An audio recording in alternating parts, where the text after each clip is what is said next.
He's just a good guy, and a real good fighter, and probably right now the number 2 fighter at 160. Golovkin is number 1. You can't take anything away from him. He's got a very tough style to beat. I thought Daniel and Graham Shaw put together a game plan that could beat Golovkin.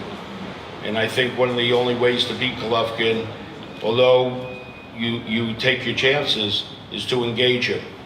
It's certainly not to fight defensively and wait in a corner to get knocked out. So I want to introduce to you a great person, much more important than being a great fighter, because your fighting career ends at some point, but you as a person continues throughout your life. So I'd like to present to you Daniel Geale.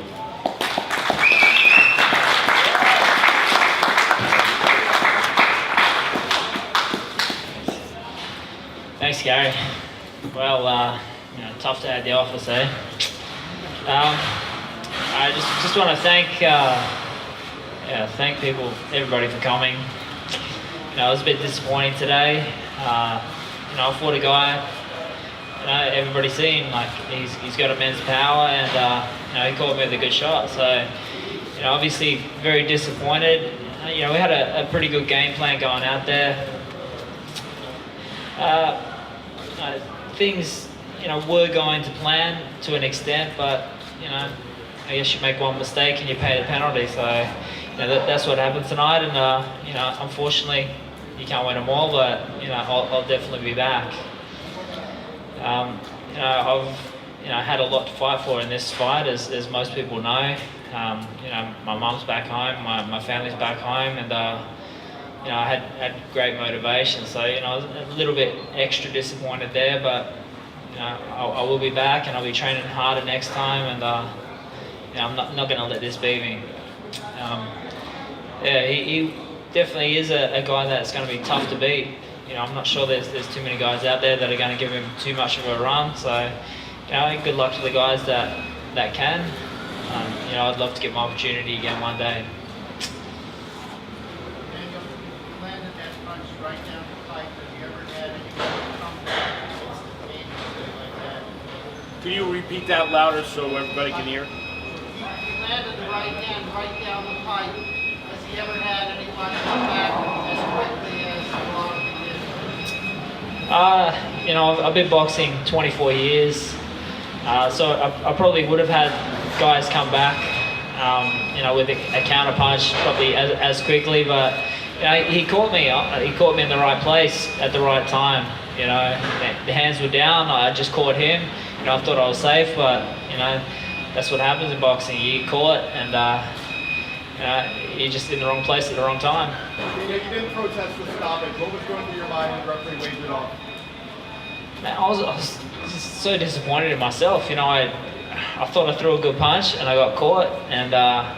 I guess, in that moment, I was just completely disappointed in myself, and I wasn't thinking. I got up, and in the next minute, I looked around, the referee waved it off. So, I didn't really have much time to work out what was going on at that stage. Were you still hurt and dazed at that moment?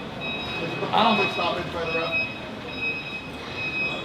I don't know, refs are there to do their job. I'm not a referee, so, he definitely caught me. I know that, but whether I could have gone on or not, that's hard to say. I would have liked to have, but I probably made the wrong decision, being so pissed off at myself about getting caught that it looked like that I wasn't right. Daniel, you fought guys like Felix Sturm, you fought guys like Darren Barker. What makes tonight Golovkin better than those? I guess Golovkin, he's probably had more experience than those guys, especially amateur experience.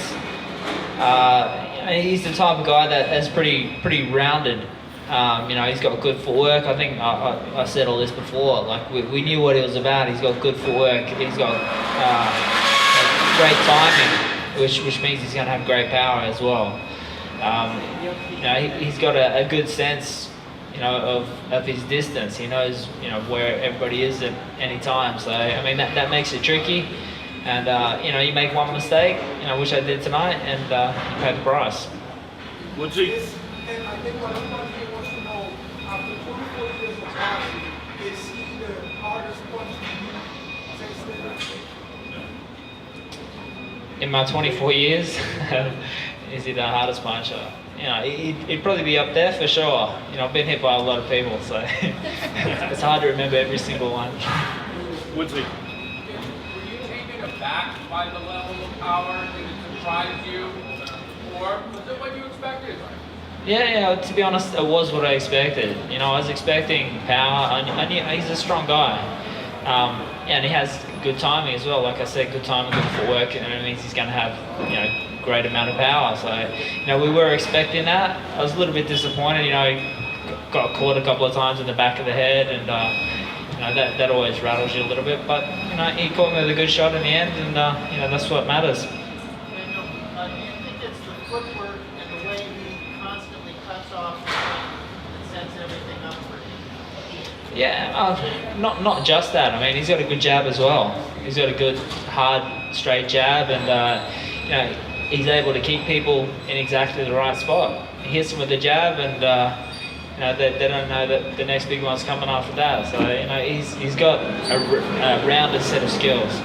Daniel, you lost amateur fight against Golovkin.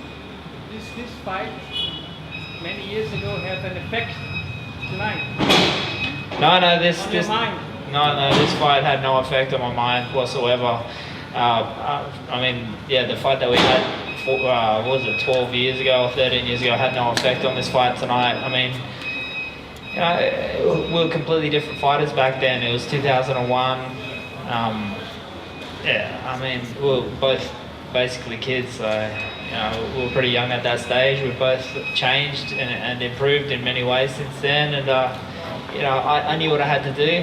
To be honest, I can barely remember the fight. Probably he's the same. He's had hundreds of fights, so you don't remember every single one. Nick, you have to tell Golovkin's next opponent What to do?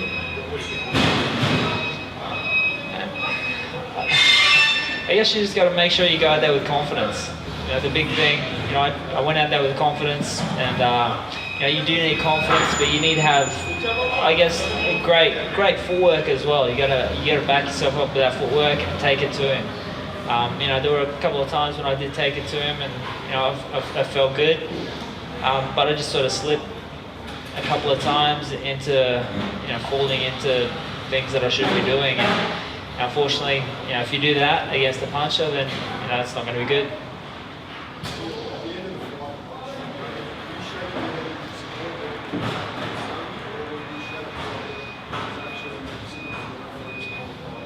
Yeah, that's right. I was so disappointed, being caught like that. I'm stupid as well. Like I've been put down a couple of times in fights before, and it's just a stupid mistake where I was so disappointed with myself as I got up.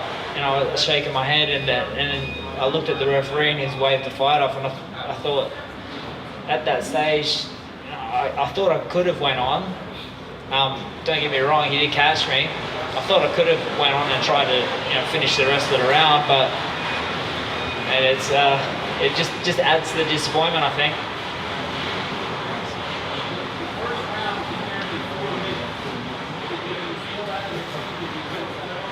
Yeah, I did sense that it was a very long round. I think we got to the end of the first round, and I thought, geez, if we'd done 2 or 3 already, it was a very long first round. But you got to be prepared for anything. Anything can happen out there, and you can't be too worried about anything. You just got to adapt and try not to get hit. You fell in trip on the camera guy. You ever experienced that before in the ring? No, that's the first time I've been tripped over by a cameraman. Yeah. It was a tough day.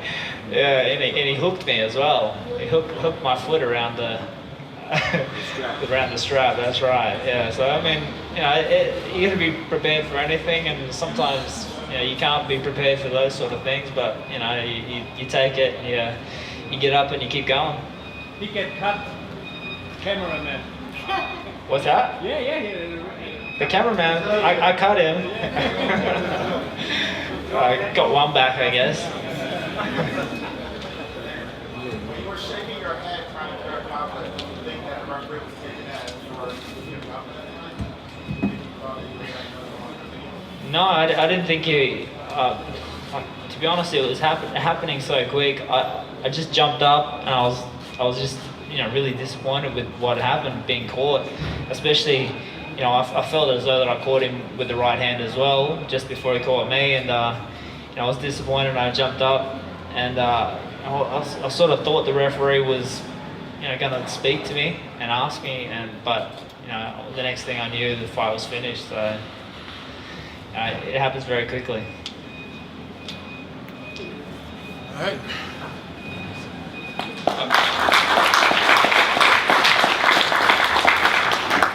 Oh, look, Madison Square Garden may be the mecca of boxing. It's not the mecca of press conferences.